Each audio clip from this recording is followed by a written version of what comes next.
Ça y est, le moment tant espéré est enfin arrivé.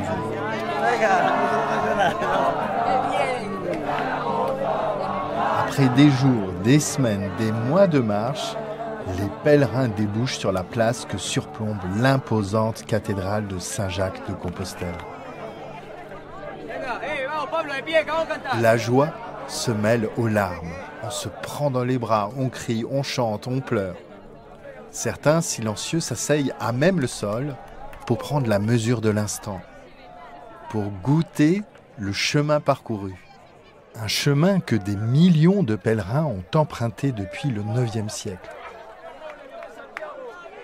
Ils pénètrent ensuite dans la cathédrale pour accomplir le rituel de salutation sur la tombe de l'apôtre Saint Jacques qui a veillé sur eux depuis leur départ. Avant de se rendre au bureau des pèlerins pour retirer leur Compostella, ce document qui atteste que vous avez parcouru le chemin de Compostelle. Le chemin est maintenant terminé, c'est un autre chemin qui commence. Je suis allé à Santiago de Compostela pour demander aux pèlerins comment ils vivent cette arrivée au bout du chemin. Je suis Gilles Donada, journaliste à La Croix. Dans ce podcast, je vous emmène à la rencontre de celles et ceux qui vivent la marche comme une aventure spirituelle. Je crois que devant la cathédrale, j'ai compris que c'était là la fin, quoi. C'est des rires et des pleurs qui viennent en même temps, en fait, un sentiment quand même d'accomplissement. Ouais, effectivement, moment très intense en émotion. En arrivant dans la ville, moi, je me suis mise à accélérer parce que j'avais envie d'arriver. Comme ce que dit Pauline, ça fait 2 mois qu'on marche avec en tête Santiago tous les jours. Enfin, si c'est pas toutes les heures, quoi. Donc quand on voit la cathédrale, c'est très touchant et en fait c'est des larmes de joie, en fait, je pense aussi. C'est très mélangé avec aussi nos parcours de vie, je pense. Mais c'est surtout de la joie et de la fierté d'être arrivé au bout de ce qu'on s'était fixé, quoi. Et moi j'étais aussi quand même heureuse de le partager parce qu'avec Marine on est arrivés ensemble à quelques minutes d'intervalle et moi je suis arrivée avec Jeanne. Et c'est vrai qu'en partant du puits, il y avait eu cette phrase qu'on avait eue pendant la messe, le chemin est personnel mais pas individuel. Et le fait de partir seul et quand même d'arriver avec joie avec des gens, c'était aussi très fort. Moi je vais pleurer alors que je sais même pas ce que je veux dire. Moi je suis super reconnaissante aussi. D'avoir retrouvé un peu espoir aussi dans l'humanité. Voilà.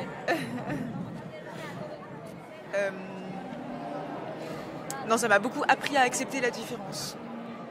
Mais vraiment, c'est-à-dire pas juste comme un concept, quoi. Et à accepter que ce qui est pour toi important et ce qui a pour toi par exemple beaucoup de valeur n'est peut-être pas aussi important pour quelqu'un d'autre et que c'est pas forcément que c'est pas grave en fait que ça arrive et que ça fait ça emmène pas forcément le monde droit dans le mur, quoi. Voilà. On se rend pas compte, mais une fatigue physique qu'on cumule et émotionnelle aussi, et j'ai l'impression que depuis qu'on est là ça tombe, quoi. Donc toutes les 3 quarts d'heure, il y a des petites larmes qui sortent. Et c'est sans arrêt, quoi. Mais c'est des larmes de joie. Ouais. De reconnaissance, ouais. Oui. C'est fou ce qu'on a vécu, quoi. Ouais, c'est fou. Je me sens tellement chanceuse d'avoir pu faire ça. Je crois que c'est l'accomplissement de tout un chemin, enfin pour moi en tout cas, de plusieurs années. Et le fait d'arriver, c'est l'apothéose, c'est la finale. Moi, c'était la 2e fois que j'arrivais. Et la première fois, j'étais arrivé seul. Et ici, quand on était en groupe, c'était complètement différent. Beaucoup plus d'émotions que d'arriver seul. Beaucoup plus dans le partage et d'avoir fait quelque chose ensemble. Et puis, ça devient presque une drogue. Après, on retourne sur la place pour voir les autres arriver et ressentir ce sentiment et c'est toutes ces émotions. C'est vraiment rempli d'émotions. C'est très, très, très, très fort comme sentiment. Elle a plus que quelques mètres. C'est à droite. Les derniers mètres. Les derniers mètres. Et là, vous l'aurez fait. Voilà. J'ai eu des frissons quand même. Ouais. Ah waouh. Waouh.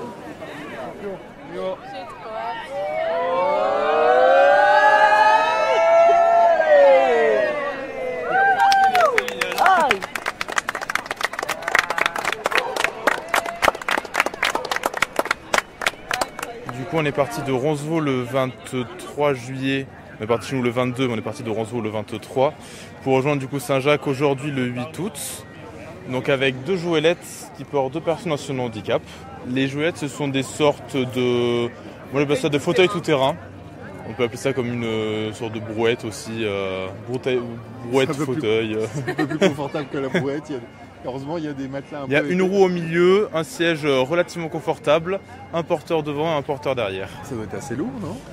La roue porte beaucoup, mais on sent tout le dénivelé. La moindre descente et la moindre côte, ou le moindre terrain instable, c'était pas simple. Oui, parce que la particularité, c'est qu'il y a une personne devant, une personne à l'arrière, qui est ceinturée avec... pour être fixé à la joëlette. Donc il y en a un qui tire et l'autre qui pousse, c'est ça? C'est exactement ça. Il faut être synchronisé entre l'avant et l'arrière. Ah oui, ça demande beaucoup d'attention, quoi. C'est pour ça qu'on tenait beaucoup de valides autour et qu'on se relayait assez régulièrement, suivant la difficulté du terrain. Et donc, c'est toi qui as fondé cette association? C'est moi et Marie-Lou, du coup, 2 étudiants en kiné de 21 ans à l'époque et de 22 maintenant. C'est la première fois que vous faites Compostelle? C'est la première fois pour tout le monde, je crois, de l'équipe. Et juste, qu'est-ce qu'on ressent qu'on arrive ici? Une finalité, déjà, de 3 semaines de marche et d'un an de préparation. Voilà, on réalise pas encore, on vient d'arriver tout juste. Un soulagement d'être arrivé avec tout le monde va bien et on l'a fait ensemble, on est partis ensemble, on est arrivé ensemble. Et c'est ça le plus beau. Quand les pèlerins arrivent sur la place, qu'est-ce qu'ils ont l'habitude de faire et quelle est un peu la tradition? Ils restent très longtemps souvent devant la façade et puis des fois ils attendent un peu pour retrouver des amis, ce qui arrive à chaque fois pratiquement de toutes les nations. Sur le chemin, on n'a pas besoin de parler correctement une langue pour se faire des amis. Et puis ensuite, ils vont chercher la Compostela. Donc ils descendent et puis ils vont à l'endroit où justement on donne, au bureau des pèlerins, où on donne la Compostela. Et puis après, dans la journée, la plupart du temps, ils vont poser leurs valises chez eux, leur sac à dos. Et puis ils vont dans la cathédrale pour faire un petit rite. Donc on rentre voir le tombeau de l'apôtre. Donc pour certains, ils prient devant le tombeau de l'apôtre. Ensuite, on suit le chemin qui nous emmène à la statue de l'apôtre. Donc là, on monte quelques marches. Et puis là, on fait l'abrasso. Donc on fait un câlin à l'apôtre. On dépose tout ce qu'on a sur nous, sur l'apôtre. Donc on se pose sur lui comme si on était un sac à dos sur cette statue. Et puis on lui demande de nous porter pour la vie qui nous attend, pour le chemin du retour. Et puis de nous aider, pour ceux qui viennent évidemment dans l'esprit du pèlerinage de Saint-Jacques. Émile, qu'on vient d'entendre, fait partie de Web Compostela, l'équipe d'accueil des pèlerins francophones à Saint-Jacques. Et il vient d'employer un mot qui sonne comme le Saint Graal pour tout pèlerin de Compostelle. La Compostela. La Compostela, c'est cette attestation rédigée en latin qu'on va chercher au bureau des pèlerins et qui certifie qu'on a bien effectué le chemin de Compostelle. Le plus amusant dans cette affaire, c'est le changement complet de cadre par rapport à ce que les pèlerins ont vécu sur le chemin. Les marcheurs se retrouvent à la queue leu-leu dans un couloir qui ressemble à celui de n'importe quelle administration. Au-dessus de leur tête, un panneau d'affichage et un signal sonore indiquent le numéro de passage qu'ils ont reçu à l'entrée et le guichet où ils doivent se rendre pour retirer leurs précieux documents, après avoir montré la crédentiale, le passeport du pèlerin où figure le tampon de chaque étape. Et alors, qu'est-ce que vous tenez à la main là? Les Compostela. C'est tout le chemin qu'on a vécu. Donc c'est rédigé en latin. Et vous avez vos noms en calligraphie. En calligraphie. Avec le tombeau. Tiens, Marc. Tiens, Rémi.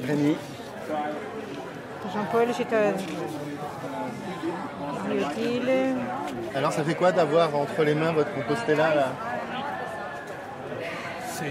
C'est un moment d'émotion parce qu'on a marché quand même depuis quelques années et c'est l'aboutissement et l'arrivée déjà sur la place, c'était une grande chose. Et puis là, voir notre nom écrit sur ce bout de papier, c'est waouh, c'est génial. Puis derrière chaque Compostela, il y a notre histoire. L'histoire de la personne, mais l'histoire sainte aussi. Et puis l'histoire de la fraternité. Et ça, c'est quelque chose qui a du poids. Je pense qu'il va falloir un petit temps pour accueillir tout ce qu'on a reçu, le décanter un petit peu dans notre cœur, dans notre tête. Je crois qu'il va falloir qu'on partage certaines choses et puis que l'on garde aussi à l'intérieur de nous d'autres. Je pense qu'on est parti en étant mort de trouille. Il y avait l'effort physique, il y avait la foi qui était là. On revient plein de joie, plein de paix. Comme le disait tout à l'heure le prêtre lors de l'homélie, on va devoir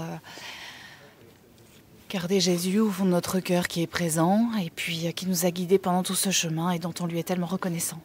Ça, je crois qu'on le savait. On le découvre au fur et à mesure et on ne le savait peut-être pas que ça serait si fort au début. Pour ma part, je ne savais pas que ça aurait été si fort dès le début.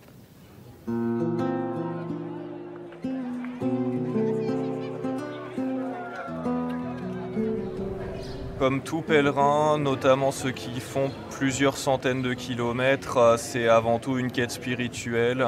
Du coup, j'ai choisi vraiment ce temps-là parce que j'étais plus trop sûr de moi, qu'il y avait beaucoup de choses dans ma vie où c'était très difficile à résoudre et que j'étais incapable de faire quoi que ce soit de productif. Du coup, j'ai pris ce temps-là pour me ressourcer et pour trouver de l'inspiration notamment. Mon désir par rapport au retour, ça va être vraiment de trouver ma spiritualité, vraiment de trouver mes motivations. Le retour, c'est la grande question qui habite, on pourrait même dire qui hante les pèlerins qui arrivent à Santiago. C'est ce dont témoigne Elisabeth, qui assure au premier étage du bureau des pèlerins la permanence d'écoute de Web Compostela. Leur préoccupation majeure, c'est comment on reprend la vie normale, comment on revient dans la vraie vie.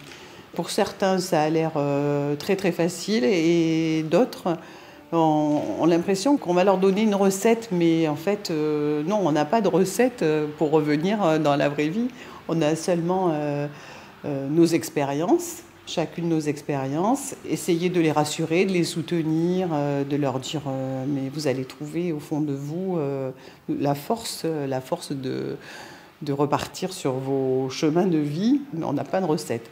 Moi, je dis pour l'avoir vécu que quand on est sur le chemin, ce n'est pas par hasard. C'est parce qu'on a des sacs à dos qui sont assez lourds. Et les gens ne parlent pas forcément d'eux, comme hier, par exemple. Les personnes qu'on a accueillies ne nous ont pas. Ils étaient très épanouis, très gentils.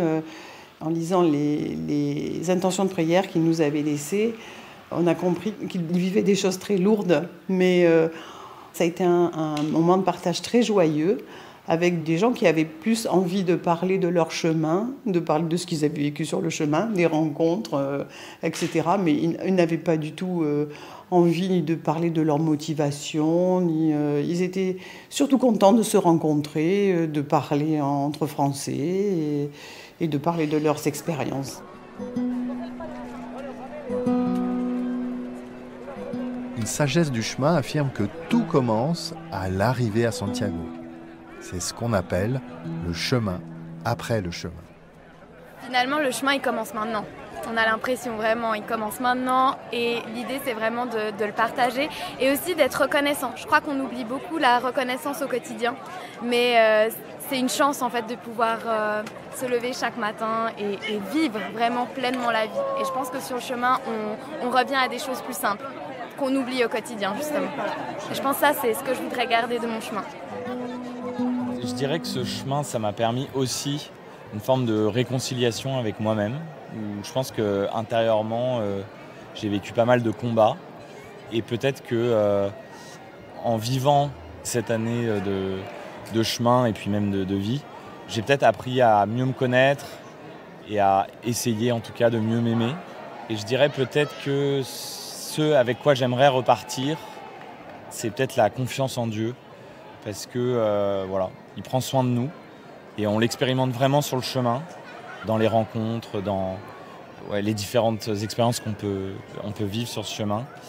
Parfois dans nos vies trop rapides et chargées, parfois on peut avoir tendance à oublier de lui faire confiance, et je dirais que ça c'est ce que j'aimerais garder en tout cas pour la suite.